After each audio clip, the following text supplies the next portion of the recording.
morning, Miss Bell. Sorry for causing trouble by showing up so late last night. It's no big deal. You came to us for help. And no need to be so formal. Just Belle is fine. Alright. Then, please, feel free to call me Alice. So, how did you sleep last night? Oh, I'm alright. Thanks for your concern. It's just, the scrolls hanging in the room were all tilted by 2 to 10 degrees, and when I was about to sleep after fixing them, I noticed that the 2 vases by the bed didn't match. Sorry, you have to see this side of me. This nitpicky habit of mine is a disgrace to my family's name.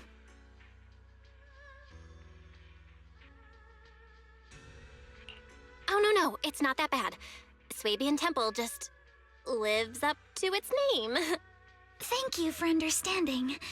By the way, about that thing I saw outside my window last night, if you don't mind, I'd like to hear your thoughts. Why don't we take a look around the lower floor of your building first? Since it appeared outside your window, there might be leads outside. Okay, sure. Good thing you suggested starting outside.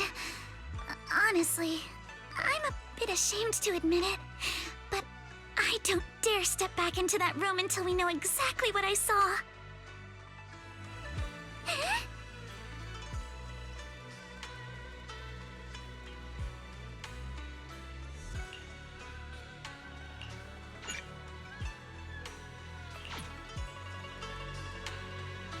Alice, let's talk about last night.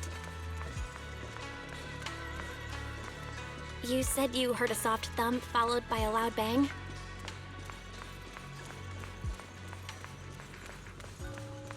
Yes, and it went pitch dark outside the window.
Have you figured out what happened last night? I have some theories after seeing the footprints, but I want to hear your thoughts first.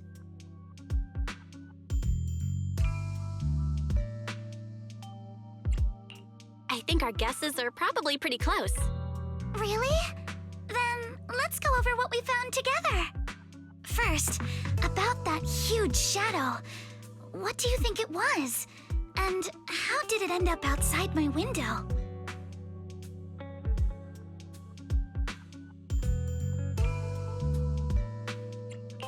It was probably from cargo hanging on the tower crane.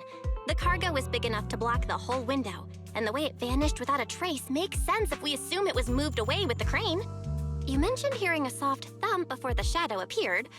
One of the ropes holding the cargo probably snapped, causing the load to tilt and bump against your window. Yes, that's what I figured too. Thinking back, the reason I was so certain that it was tilted exactly 22 degrees was because there was a shipping label on the crate. But let's just assume for a moment that it was. Then, what do you think made it fall to the ground?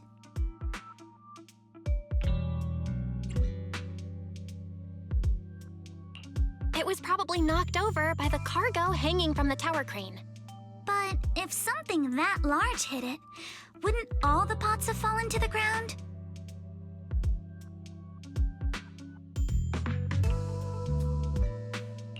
It was probably knocked over by that skeleton that startled you. After the cargo hit your window, the crane lifted it back up. But that little thing couldn't hold on and fell off, landing right on the flower pot. Right. There must be a reason the flower pot fell. If something as large as the cargo had hit it directly, the whole rack would have come crashing down. The fact that one pot was left on the balcony means it had to be something smaller. Looks like we have the same train of thought. That leaves us with just one remaining question.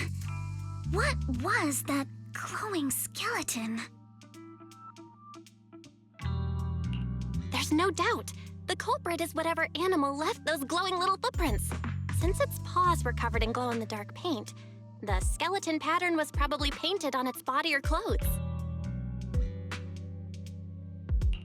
There's no paint on the drain pipe, so the little creature most likely hitched a ride on the cargo. It was caught in the crane malfunction, which then caused it to slam into the window. Later on, while trying to escape, it knocked over the flower pot. But the exact sequence of events isn't really the point. What matters is this. No matter how clever an animal is, there's no way it could have dressed itself up like that. Which means someone deliberately used it to pull a prank on me. That's going too far. Belle, since it left footprints while fleeing, there must be more tracks nearby. If we follow them, we might be able to find whoever or whatever's behind this. Look over here. The footprints go up the pillar to the overpass.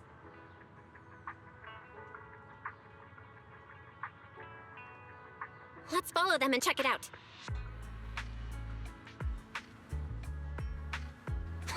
How could they? I can't believe someone actually used an animal to pull a prank.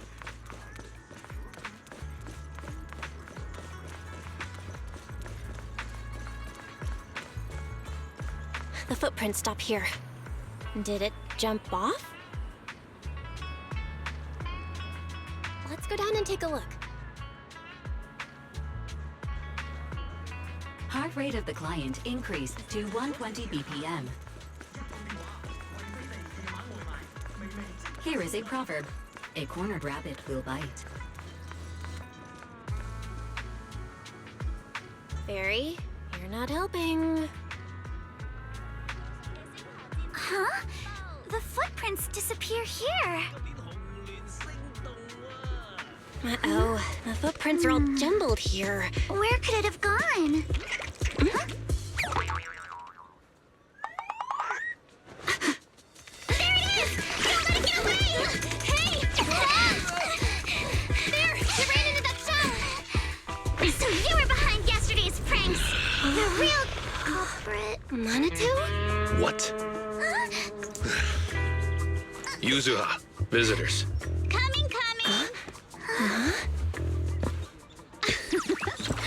What can I get for you? Huh?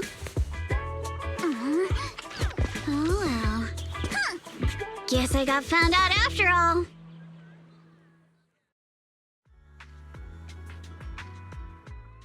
Miss, based on what you just said, may I assume that you're the owner of this tanuki? His full name is Kamanosuke, but we call him Kama. Uh-huh. What I mean is, he's not just this tanuki. He has a name. And I'm not Kama's owner. We're just partners. Kama is free to do as he pleases. Excuse me for being presumptuous.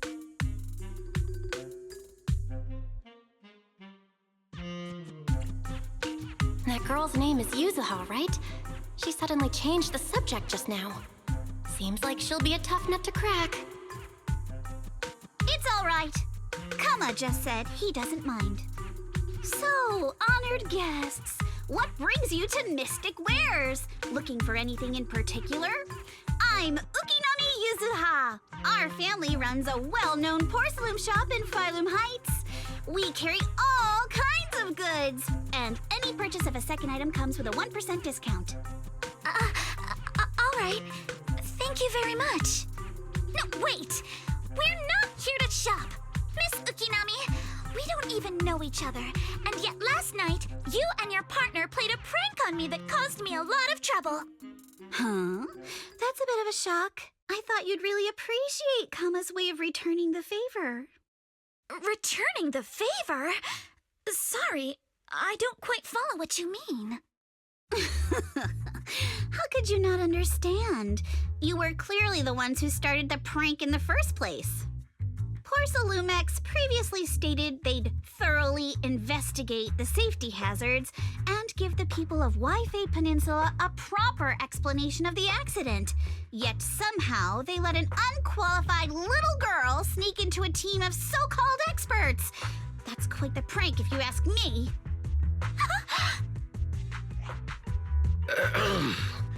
Yuzuha, saying something like that in front of others might be a bit... Monato, I've been meaning to say this for a while. You having that face and always talking like a goody two-shoes? What a waste. Excuse me, can I say something? Porcelumex brought in the inspection team just for show. Of course, people are going to feel outraged. It's just that even with so many well-known experts on the investigation team, none dared to defy Porcelumex. So why place all the blame on Miss Timefield alone? I see. You're saying I'm just picking the easy target? I remember now. I've seen you before. You were that disciple in training, Belle, from Swabian Temple. Didn't expect you'd be more witty than you look. Anyway, after hearing you out, I realized I didn't think the prank through. Sorry about that. It won't happen again. I really appreciate you saying that.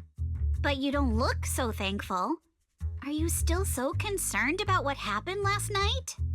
No, you've misunderstood. I indeed joined the supervisory investigation team. And though there are reasons I can't fully explain, as a descendant of the Timefield family, I won't forgive myself for my mistakes just because you apologized. I only hope you'll take back what you said about me being unqualified. The Timefield family has always upheld strict discipline. Both my grandfather and father were scholars in the ether industry, and I've received a systematic education in hollow and ether studies from an early age under their guidance. Monato, what's with this person? She seems just as weird as you. How would I know? And for the record, I'm not weird at all.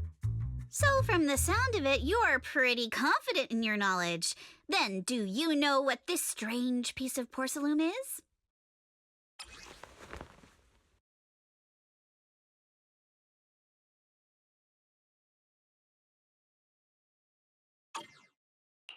This looks more like a shard of some kind of device rather than porcelain. Also, was it my imagination? Or did I suddenly sense an unpleasant aura coming from it? Something similar to the presence of a sacrifice. Oh, that's a shard of a large obscura. Obscura? Yes, an obscura is a type of experimental reactor vessel made with high-purity porcelain as its outer shell.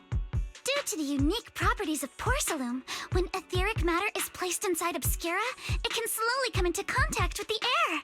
This allows researchers to observe how ether behaves once it leaves a hollow. Although an obscura is a rather expensive piece of lab equipment, there's nothing strange about it. This shard hasn't been coated with the outer layer yet. It was probably damaged during manufacturing. Damaged during manufacturing? So there is something wrong with this thing. See, Minato? I told you my instincts were spot on. Who would have thought we'd figure out what this thing is in such an unexpected way? What a stroke of luck!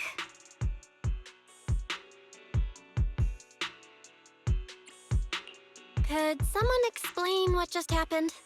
We suspect that someone at Porcelumex has been illegally producing high-value porcelain items inside the hollow, items not listed in the official registry. Simply put, they publicly claim to be producing low-value products. Workers' wages and even the reported profits are all calculated based on that. But in reality, someone's pocketing the difference for themselves. Exactly.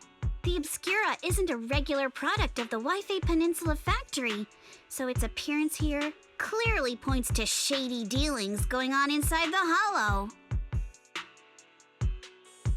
Where did you find this shard? We found it in a batch of materials delivered to our shop from Siloam Bay. The residents there collect discarded porcelain from the hollow, and my father uses the scraps to make handicrafts.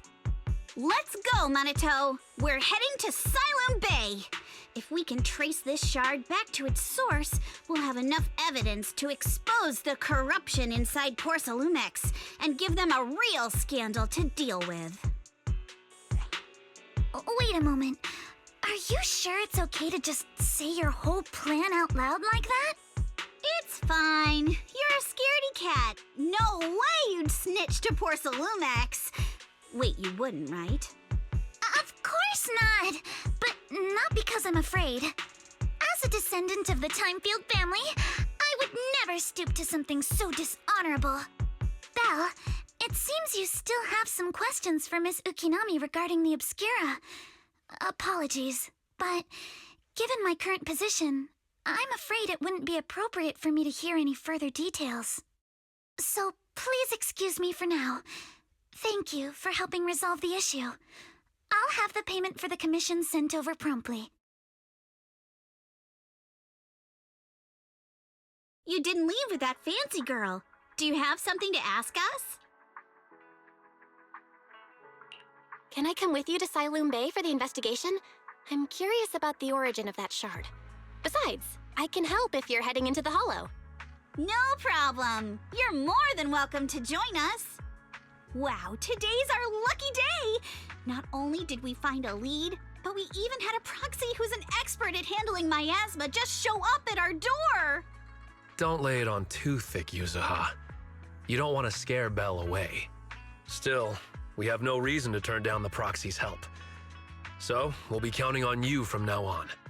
Minato, if your tail wasn't wagging like an electric fan right now, I'd give you a perfect score for how mature you acted. Oh.